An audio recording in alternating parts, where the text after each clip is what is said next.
toutes et à tous sur un nouvel épisode de Rock On, le podcast où on apprend à s'épanouir dans un monde en constante évolution. Je suis votre Rokhaya Mané et aujourd'hui nous allons nous intéresser à un sujet qui pourrait vous surprendre. Il s'agit de la dissonance cognitive. Ce moment où deux facettes de notre personnalité semblent ne pas coller ensemble, mais sont pourtant toutes les deux vraies.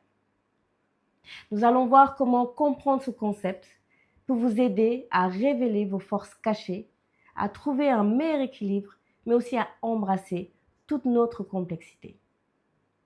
Alors commençons. Si vous avez déjà eu l'impression d'être tiraillé dans deux directions opposées, ou tout simplement de lutter avec une partie de vous qui ne rentre pas dans les cases, alors cet épisode est pour vous. Nous allons commencer en fait par définir ce que c'est que la dissonance cognitive. En fait, c'est cette tension intérieure quand les éléments de notre identité, de nos préférences ou de nos croyances ne semblent pas s'accorder. Et pour moi, en fait, cela s'est manifesté il y a quelques années, enfin il y a exactement 2 ans, lors d'un test d'orientation professionnelle, un vocational test que j'ai passé. Alors, le rapport indiquait que je n'avais quasiment aucun intérêt pour les chiffres ou les données et je n'ai obtenu qu'un point sur 10 dans cette catégorie. Pourtant, ce même rapport me proposait comme piste de carrière analyste financier ou data scientist. Vraiment, je me rappelle, c'était à 70% sur ce type de métier. Mais j'ai pensé, ça n'a aucun sens. Comment puis-je avoir un score aussi bas dans un domaine que je n'aimerais pas et en même temps être bien adapté à des métiers qui reposent dessus? Puis en fait, je me suis rappelé que j'aimais énormément les maths durant mes études et que j'avais adoré mes cours d'analyse financière lors de mon DUT en GEA, gestion d'administration et entreprise. Alors, cette contradiction, elle m'a poussée à réfléchir plus profondément et j'ai compris que j'étais en plein dans une expérience de dissonance cognitive. Et cela m'a obligée à revoir la manière dont je percevais à la fois mes compétences, mais aussi mes préférences. Et vous savez, en règle générale, être humain, c'est être complexe. C'est aussi être multidimensionnel. Les contradictions, elles nous habitent. Elles ne nous rendent pas étranges, elles nous enrichissent. Pensez à la vie de tous les jours.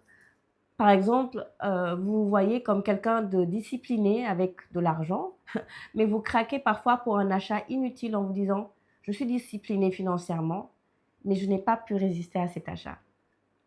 Ou tout simplement, en tant que parent, vous voulez incarner la patience, le calme, mais dans le chaos du quotidien, votre patience s'épuise et vous finissez par hausser la voix lorsqu'on teste vos limites. Ou peut-être tout simplement, vous êtes perfectionniste, voulant toujours que tout soit impeccable sur tous les points. Mais en même temps, vous procrastinez, vous retardez le début d'une tâche. Vous attendez parfois parce que vous voulez l'aborder de la bonne manière. Et vous savez, ces contradictions, elles vivent en chacun de nous. Et plutôt que de les considérer comme des défauts, elles peuvent en réalité être des indices de force cachée.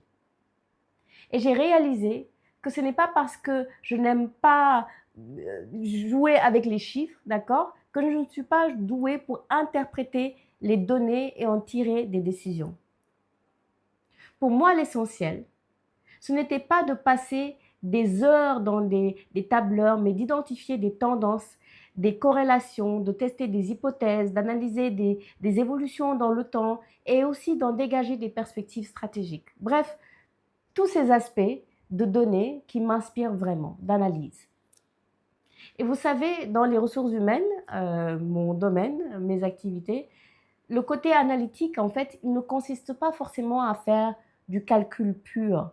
C'est savoir poser les bonnes questions, c'est savoir utiliser son jugement et s'appuyer sur la logique, mais aussi sur les données pour trouver des solutions actionnables et concrètes. Que ce soit dans le recrutement, dans les pratiques RH, dans l'analyse de la performance, dans l'anticipation des besoins, dans la formation. Et en fait, cette prise de conscience, elle a changé totalement ma façon de voir les choses. Car il ne s'agit pas de se coller une étiquette ou de se forcer à rester dans une seule case, mais de trouver un équilibre entre nos différentes facettes, même celles qui semblent contradictoires. Alors regardons un peu plus en profondeur. Avez-vous déjà remarqué en vous des traits qui semblent opposés? Peut-être êtes-vous à la fois créatif et analytique, ou bien introverti mais aussi bien affirmé. Ce n'est pas parce qu'on n'aime pas quelque chose qu'on ne peut pas y être naturellement bon. En changeant notre regard, on peut apprendre à accepter toutes nos dimensions, que ce soit celles qui nous rassurent comme celles qui nous poussent hors de notre zone de confort. Et c'est là qu'apparaissent souvent les forces cachées dont je vous parlais tout à l'heure. Donc en se concentrant uniquement sur nos faiblesses ou ce que l'on croit ne pas aimer, on oublie parfois les atouts déjà présents. Mais en apprenant à explorer nos contradictions, on arrive à découvrir des ressources insoupçonnées. Et je l'ai aussi constaté dans le leadership. Vous savez, les meilleurs, ils jonglent avec des compétences variées. Et c'est souvent en accueillant leurs contradictions qu'ils deviennent plus agiles, qui deviennent plus pertinents, plus crédibles et de plus en plus efficaces. Et c'est pour cela que les tests d'orientation ou de personnalité, en fait, ils ne révèlent jamais toute l'histoire. Il faut aller au-delà. Ce que ces tests offrent, ce sont des snaps, des photos tout de suite de qui nous sommes à un moment donné. Mais c'est à nous de prendre cet agrégat, de l'interpréter et de voir comment l'adapter pour construire notre propre chemin. Et donc là, je vous invite donc à réfléchir à vos propres contradictions.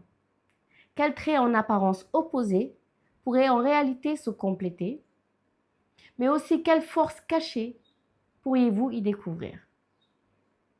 Merci beaucoup d'avoir écouté cet épisode ce jour.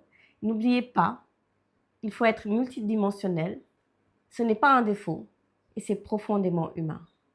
Alors accueillez vos contradictions, accueillez vos complexités et faites-vous confiance. Faites confiance au processus qui permet à vos forces de se compléter et de se révéler. Si cet épisode vous a plu, abonnez-vous, partagez-le avec quelqu'un pour lequel ce message pourrait faire du bien. Et comme toujours, j'aimerais beaucoup lire vos retours, alors laissez-moi un commentaire. À très bientôt, continuez d'évoluer et surtout, rock on. Merci beaucoup.